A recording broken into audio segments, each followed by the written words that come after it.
Hello and welcome to another edition of the Budget in Focus. I am Leron Brummel. Thanks for joining me. My guest today, none other than the Attorney General and Minister of Legal Affairs, Senior Counsel, Mohammed Anil Nandlall. Minister, AG, how are you? Senior Counsel, how are you? I'm fine, thank you, and it's a pleasure to be on your program and to be afforded an opportunity to speak to your audience. We spoke a while ago, back in 2020. That's We had to that's- continue a conversation. That's correct, that's correct. But we come to have a discussion today looking at the budget and some other measures inside of it. First of all, let's go 383.1 billion set out by government. What is your general feeling on the package put out? Well, as I've said in another interview, this budget is overwhelming. And I think that we should also try to emphasize what is a budget. Having regard to the sentiments I see expressed in certain quarters, there is a lack of understanding of what a budget is. A budget is simply the statement of expenditures and projected income of the country. It embraces or it lays out rather, the country's fiscal plan, and it is that fiscal plan that the government will roll out its developmental agenda upon. And that, in essence, is a budget. Some people think that the budget is a panacea of all of society's problems. So they look at the budget to solve all the problems in the country. No budget will be able to address all the issues in a country. So we have to, first of all, fashion an understanding of what a budget is. So we went to the elections and to the electorate, and we made promises on outlined plans on how we will take Guyana forward were we to be elected. And that plan spanned a 5-year period. We produced a manifesto listing in very abbreviated form those plans and outlining with great brevity those policies. And we said that we will implement those policies and we will execute that plan once elected. We were elected. And what you are seeing in our budgetary cycle is the delivery of those policies and that plan. Now the budget is only one mechanism, though a very important mechanism because it contains the finances of how these plans will unfold and how these policies will be implemented. The budget, we must understand, is, first of all, I wish to discount the 2020 budget because that budget was passed and prepared and passed under very, very strained circumstances and had to account for $170 billion, which we did not even spend. So this year is really the first year of our 5-year plan. So, for example, we made a promise that we will distribute 50,000 house lots. People are looking in this budget for 50,000 house lots. And they will not find 50,000 house lots in the budget. What they will find is a projection that we will do 10,000. Simply because this is a 1-year installment of a 5-year plan. Right. So the budget must be looked at from that perspective. Secondly, This budget is presented in a COVID pandemic environment. No disease in modern times have devastated the world and economies of countries like how this COVID pandemic has done and is still doing. All of our productive sectors are affected. All of our service sectors are affected. Hundreds of people have been rendered unemployed because of this COVID. Money is not flowing in the manner in which it should because of COVID. Disposable income is not where it would normally be. Spending power is not where it is normally be, where it would normally be, all because of COVID. If you look comparatively at budgets in the Caribbean, you will see that they're in the Caribbean because of COVID and the way that COVID has devastated the tourism industry upon which so many countries in the CARICOM region depend. You will see budgets that are merely sustaining the economy. Budgets passed simply to pay salaries, simply to finance government performing its ordinary routine functions. Very little, if any, capital expenditures projected for, all because of the environment. Our budget must be viewed against such a backdrop. Over the past 5 years, we have had successive budgets that have implanted fear and apprehension in the minds of our population. Why? Because they have repeatedly, without fail, in 5 consecutive years, or how many budgets were presented, were of a particular style. They brought harsh burdens upon the population. They led to massive unemployment across our population. So every budget presented by APNU AFC was riddled with heavy taxation measures, never seen before in anywhere in the English-speaking Caribbean in such a narrow compass. Then that led, and then you had a whole set of oppressive and repressive policies. You had no encouragement for foreign investments, and none came. None came. No new investments of worth came. ExxonMobil did come, but that's because of a relationship that we had built prior to exiting office in 2015. So you had no new investments. They took a position that sugar is not making economic sense, so they shut it down, crippling a quarter of the population and devastating in an indirect way major components of our fiscal structure, our taxation system, NIS for example, and putting a whole set of people on the breadline. Then you had organizations like SOKU and SARA that were used to send shivers in the population, especially the commercial private sector, whose role is most important in an economy because they invest significantly along with government, they create jobs. When they have to contract their activities as well because of repressive and oppressive government policies, then you see the cumulative effect of a contracting economy.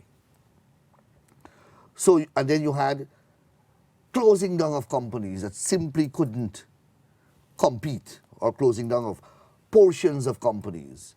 So several seafood operators, for example, closed their doors.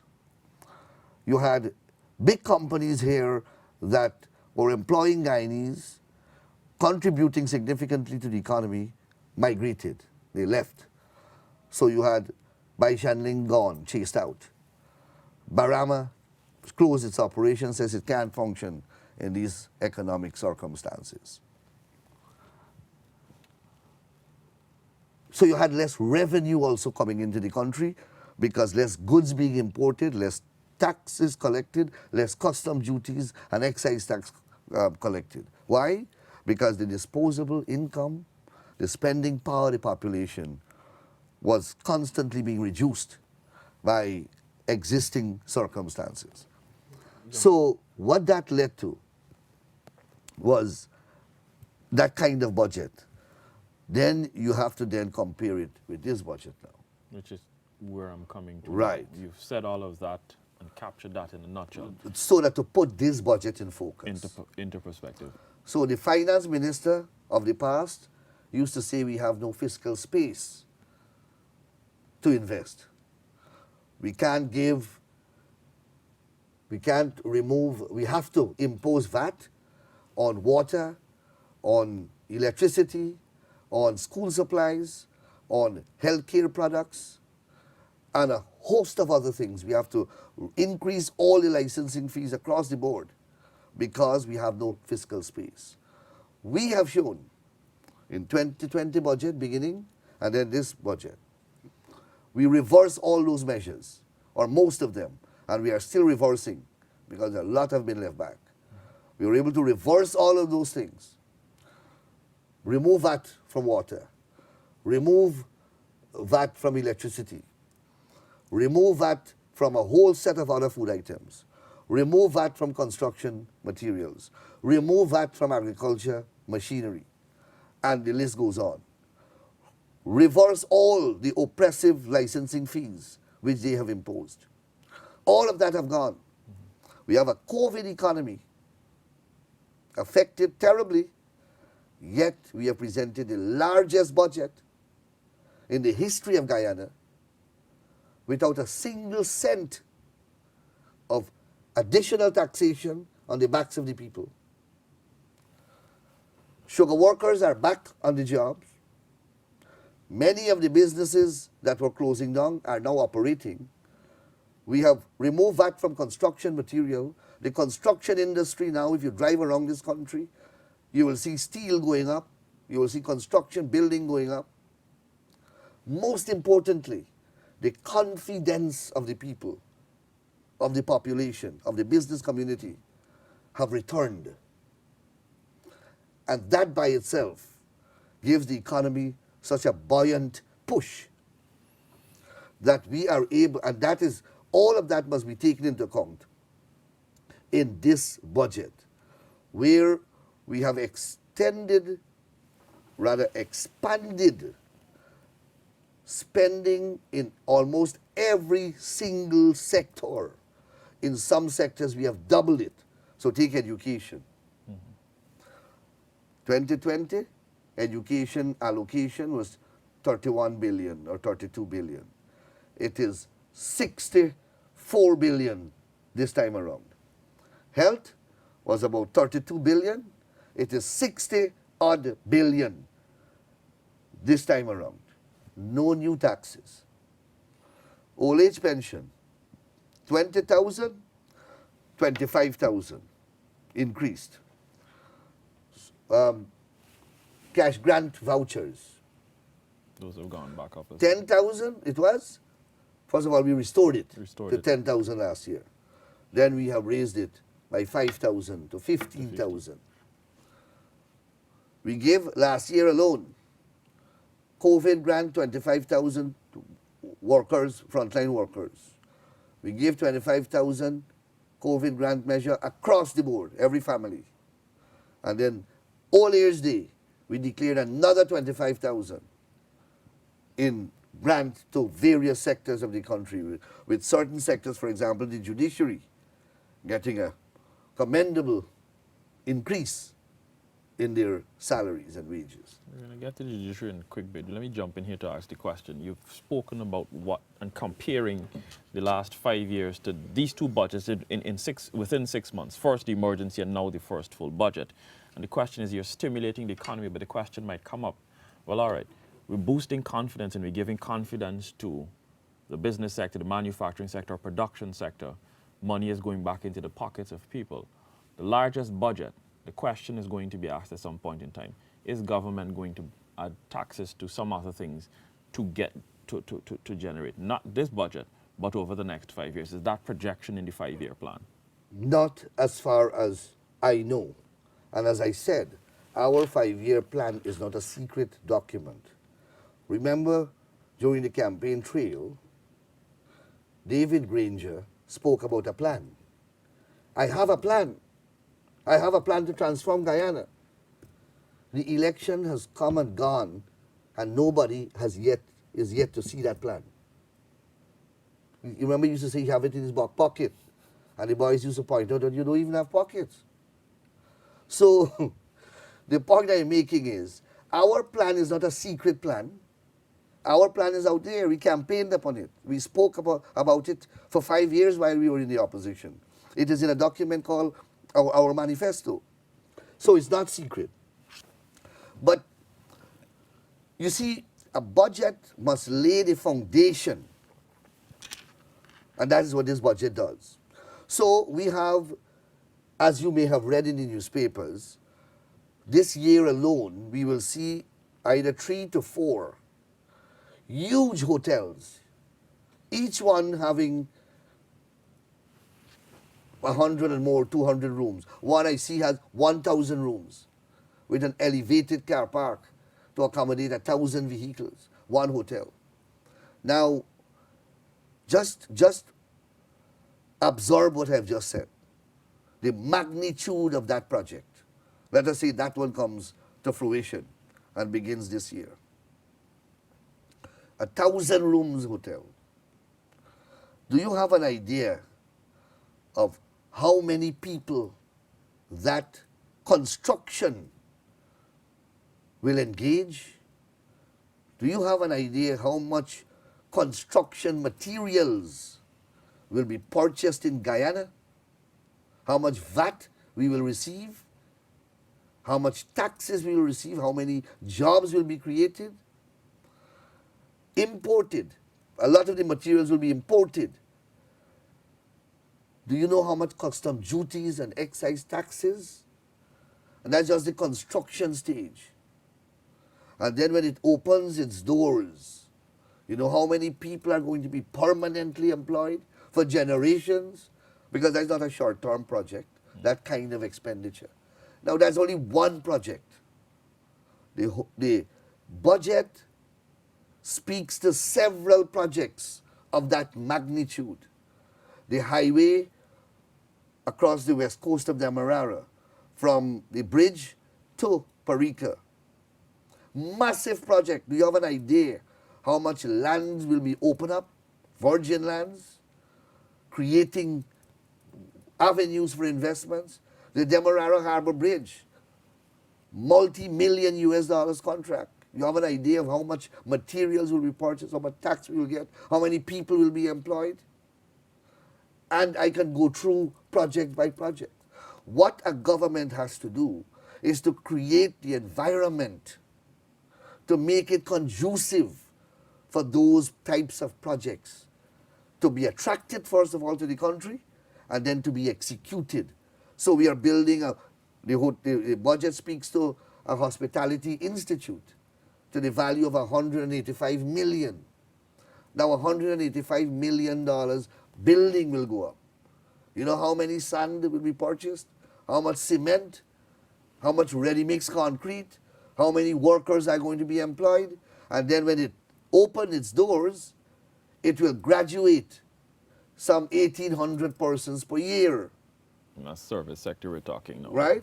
So I'm showing you the connection between the budget and our promises and the transformational projects that we speak about and how they create jobs. I hear people saying that the budget doesn't create jobs.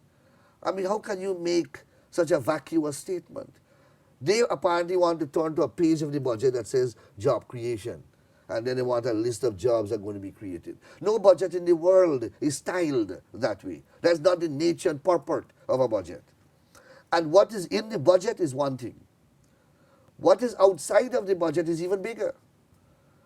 The four hotels that I speak about, they are not in the budget because they're not capital expenditure from the government. Those are These are public-private. private investors that will come. And you know how many of those are coming every single day? Some of the largest contractors now in the Caribbean are here in Guyana. You see the vehicles marked. I see Junior Sammy already. Junior Sammy is driving here. past me. You're a He's- man with some Trinidad groundings, right? Junior Sammy, you will tell him, is one of the largest contractors in the Largest. Caribbean. He built all the flyovers and Grand Bazaar and all those places. Why do you think those people are attracted to Guyana? It is the next But you stop. have a opposition leader who says that the budget is visionless. Well, my friend, if you don't have vision, everything is visionless. You don't have vision, so how can you see vision? It will be visionless for Harman. So I don't quarrel with him when he says it's visionless. I say, yes, you're right. That's what you're capable of seeing. But we have to speak to the wider population and explain to them what this budget contains. This is one avenue which you're talking to them by. What else is government looking to do to get this message out, to let people know, hey, how do I break this down to the regular man in the street? These programs are designed to do that. And there are other aids, and we are speaking to people every day. But most importantly, the proof of the pudding lies in the eating. And you are people driving this country.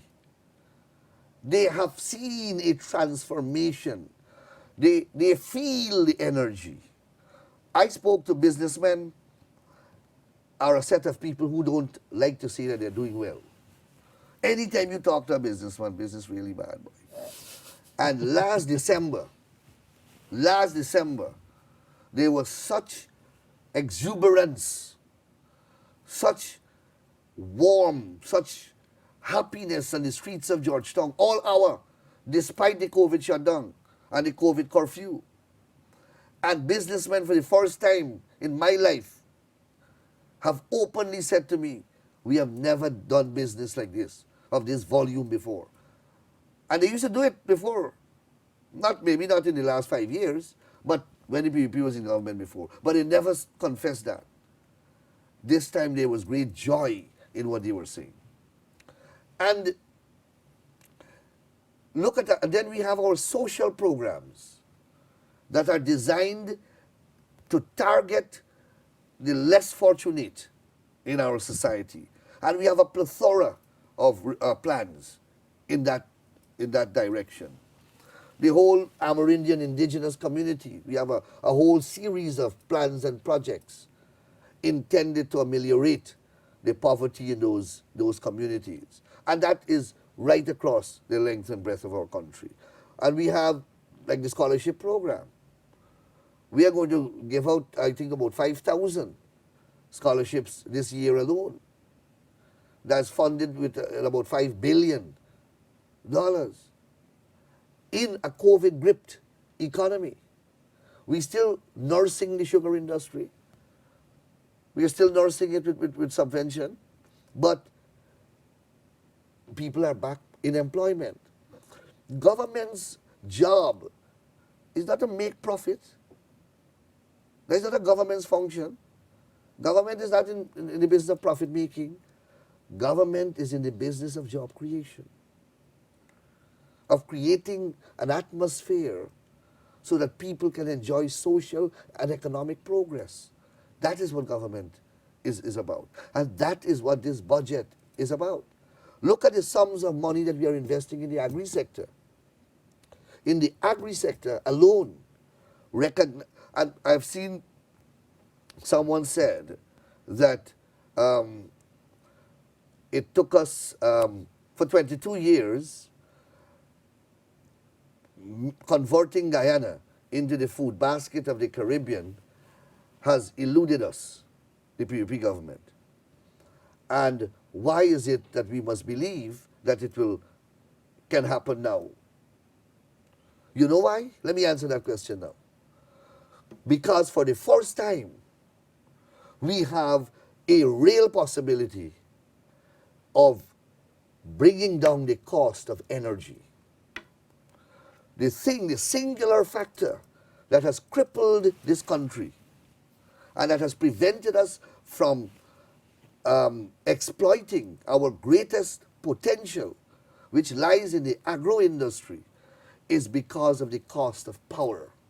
And that is why we were investing and putting so much expectation and hope in the Amila Falls project. And when the opposition cut it down, they put Guyanese and Guyana back 10 years or 20 years back. Fortunately, the oil came. And now with the oil to shore project, gas to shore project, we have a real opportunity of bringing down the cost of fuel, the cost of electricity to acceptable standards. Our electricity tariffs are 5 times more expensive than that of Trinidad and Tobago. Yep. 4 times more expensive than in the United States of America. How can we compete? How can we manufacture anything? We can't. We can't move from primary production in the agro sector to value added and to the more advanced processing. Now we have a real opportunity. So to that commentator, I say, the difference is we have an opportunity now which never existed before, or we never came so close of achieving it, where we can drastically bring down the cost of electricity. And then you will see Guyana. Guyana's richness and potential doesn't necessarily lie in oil. Oil is exhaustive. It will go after a while. Our land will never go. So our style and philosophy in development is to use the oil money to boost the other sectors. The non-energy sector. That was always the non-oil sectors. And that is why in the finance minister said in Guyana economy is projected to grow. Non-oil economy, that is. Projected to grow by 6%. Now, if we didn't have COVID and we were operating on all cylinders, that should have been doubled. And it will be doubled once we remove the COVID.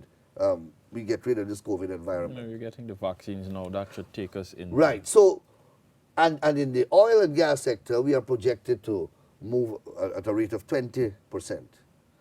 Now, either of those statistics put us at the highest growth rate in this part of the hemisphere. No country can match those statistics. And oil is at its lowest on the world market. Right now we're just about 60. Right? I think it was $60 a barrel. Most of last year it was very, very low. As low as $20 per barrel. Right? So, and it is still relatively low.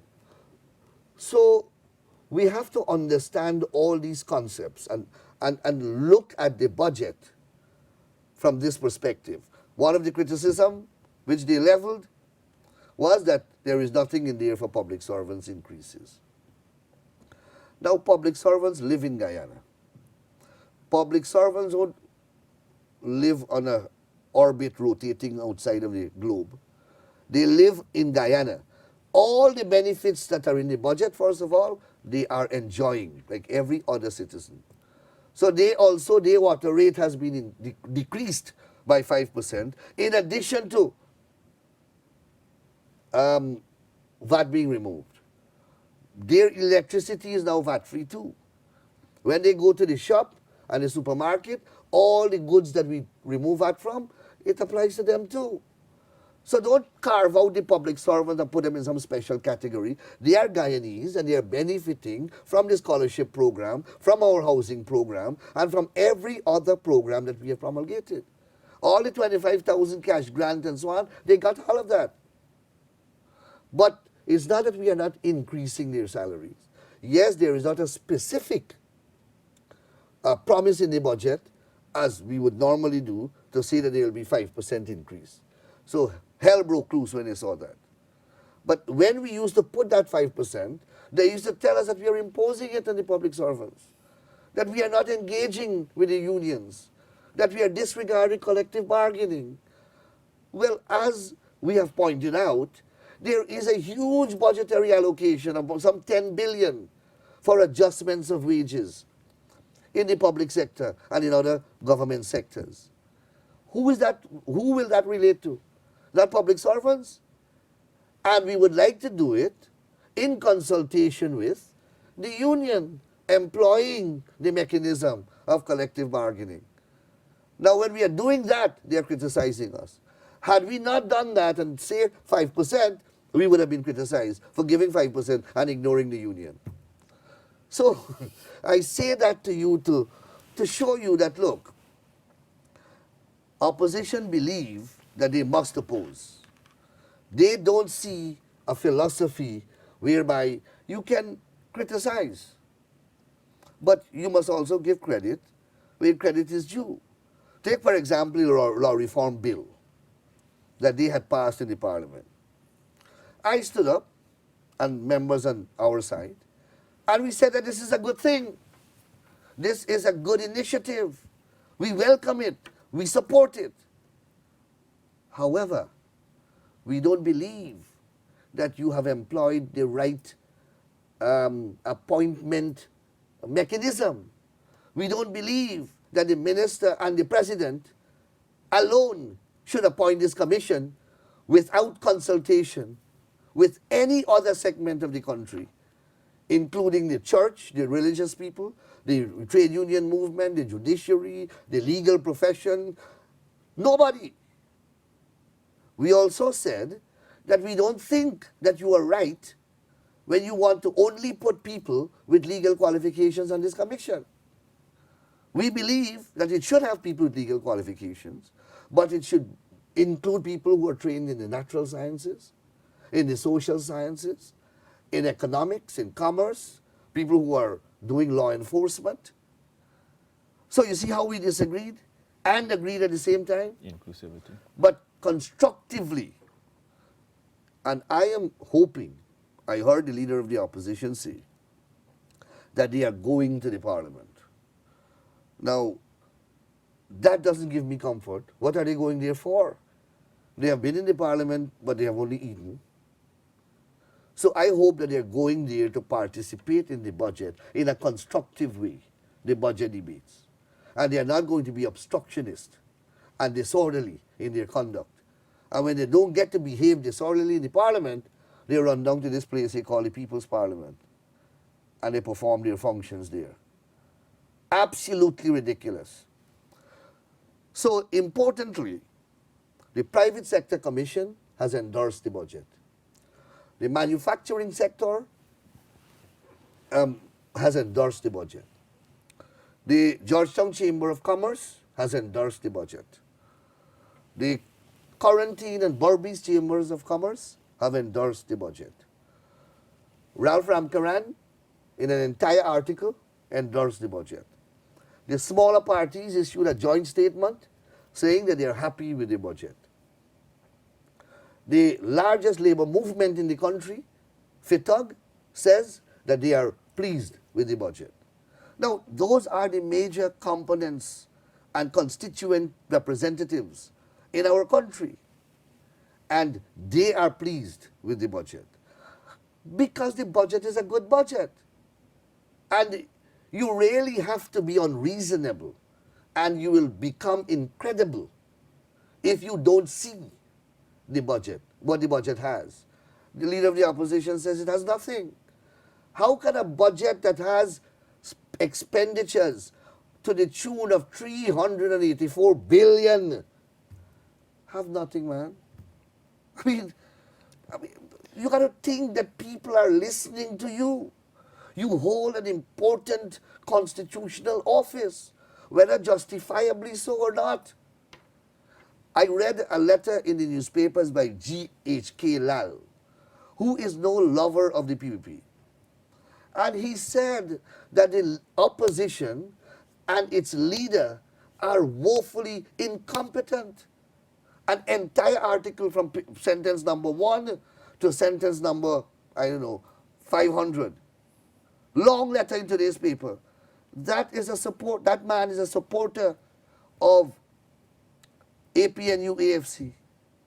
And he is saying that they are doing an horrible job as an opposition.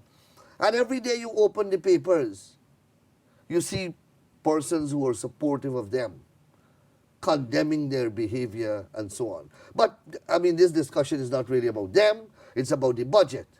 But I brought them in because, as usual, they are blind. They see nothing. So the budget has nothing in it. Let me use that to segue over to legal affairs and your office, where we should be focusing for the next few minutes. You've put the context, you've put everything into perspective in terms of what the budget offers, a great explanation of what is there. But let's talk about your ministry within the next few minutes, your allocation, your plans for. So, all the development projects and plans that I've spoken about and that the government is espousing and will implement and are in the budget.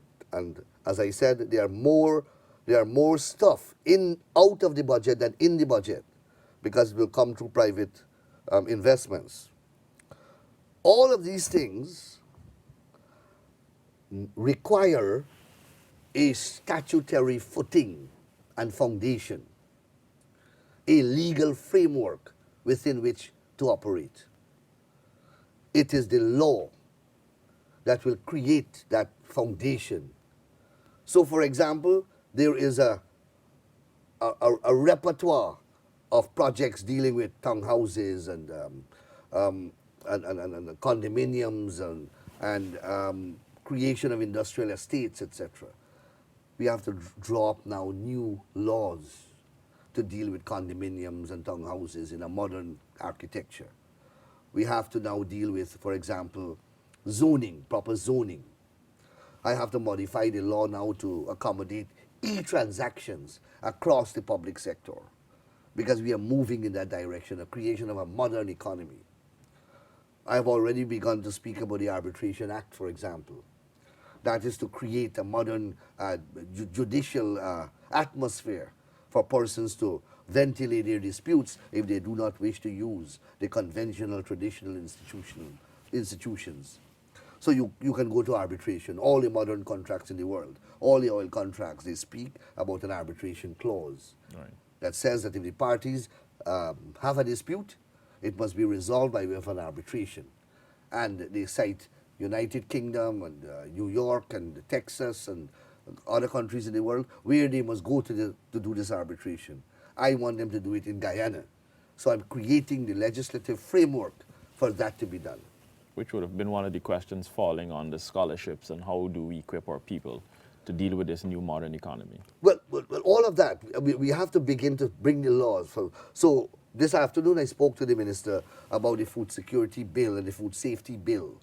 If we want to do processing in the agri-sector for the purpose of importation, we have to meet international standards. These international standards must be first be contained in our laws and so on. So everything there depends upon the legal ministry, legal affairs ministry will be the driving force to implement all the statutes. The president, for example, spoke about a new border patrol unit that is being drafted now.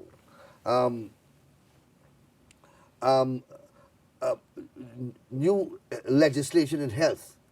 Now our entire health legal architecture is about 100 years old. Our Public Health Act is not even an act, it's an ordinance, meaning that it was passed since prior to independence, is 100 years old. We have to modernize the health sector. You know, when you're preparing your country for the type of foreign investments that we are seeing likely to come to Guyana, one of the first things that people want to know about is the judiciary. Is it functioning? Is the law and legal system in the country functioning? Can we get our disputes heard effectively and properly?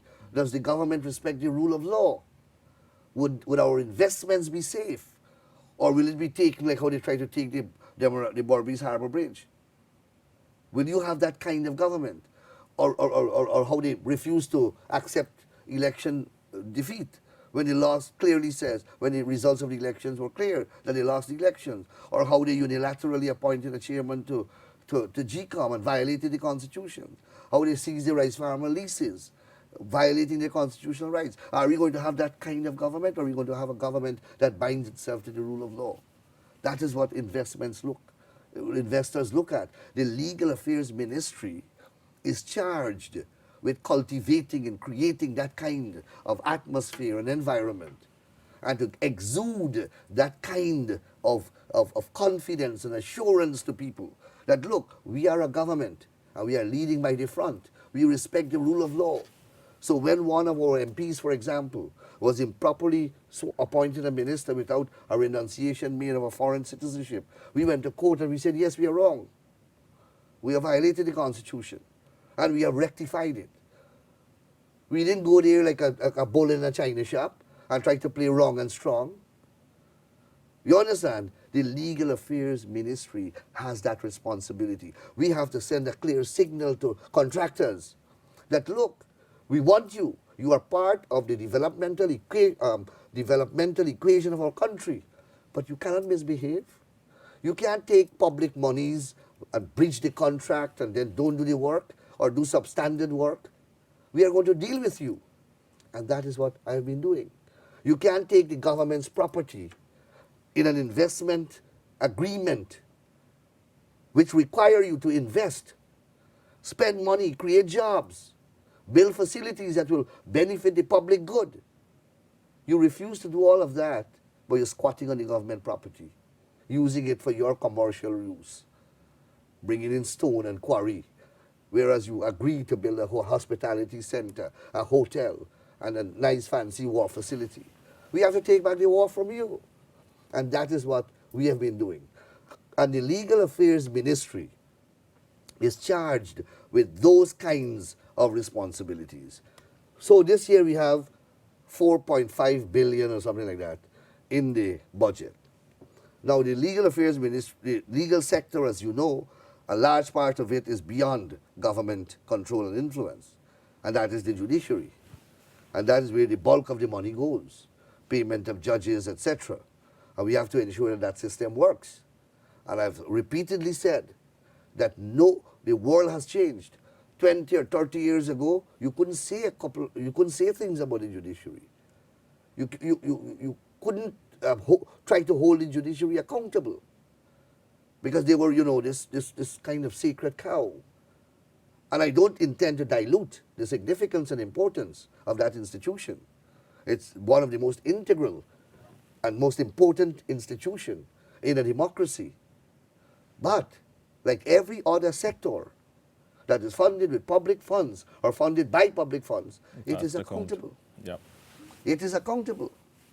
How do you see that Right? happening? So in the plans for the legal sector, we have new courts going up on the East Bank, at Mabaruma.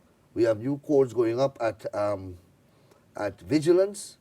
And we have managed, and I give the judiciary all credit for this, though we have partnered with them in a significant way, we no longer have a backlog in the High Court.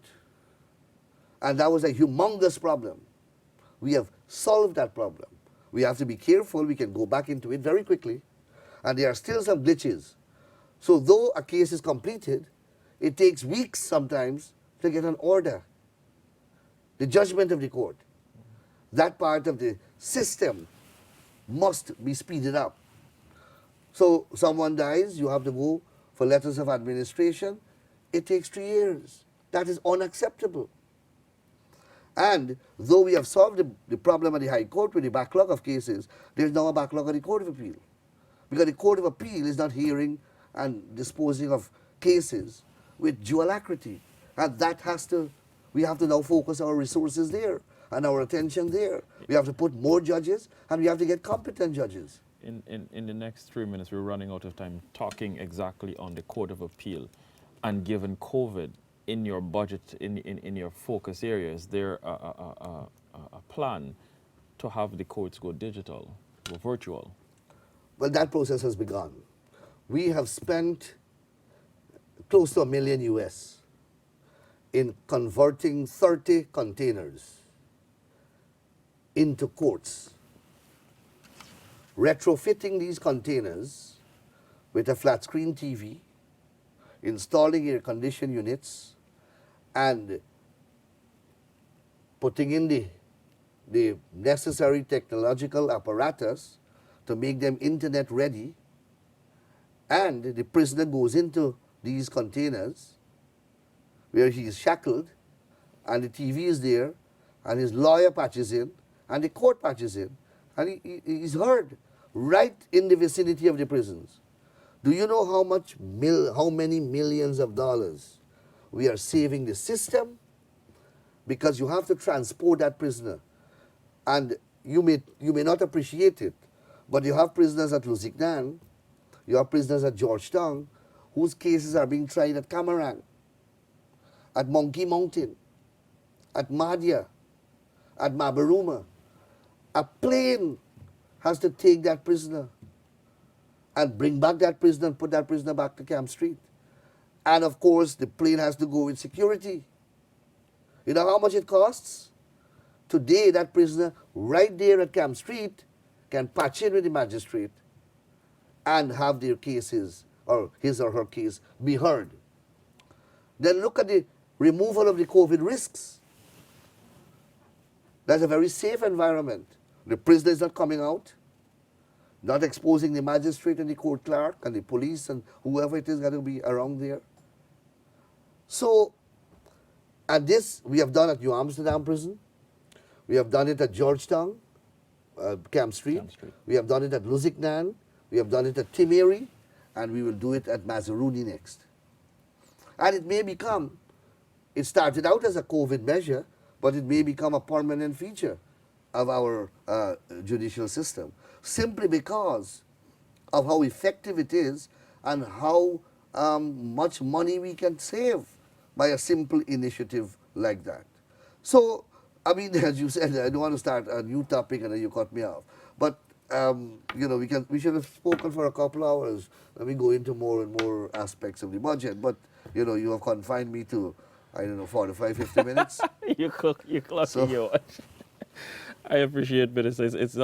It's always a pleasure chatting with you. You're loaded with information, but I think a series has to come on board for you to talk about law and what the Attorney General's chambers and of course the Ministry of Legal Affairs is doing. And I've not even dealt with our international policy in relation to law and Venezuela and the court, the ICJ and other things, but we'll have to save those discourses for another time. For another discussion. Thank you very much for inviting me here. I feel I'm the host and you're the guest. Huh? Well, so you're versed in this as well. Thank you very versed. You're very versed in this. My job becomes easier when I have somebody like you that I'm dealing with. Thank you. Thank you very much. Attorney General and Minister of Legal Affairs, Senior Counsel Anil Nandlall. Thanks very much for tuning into this edition of the Budget in Focus.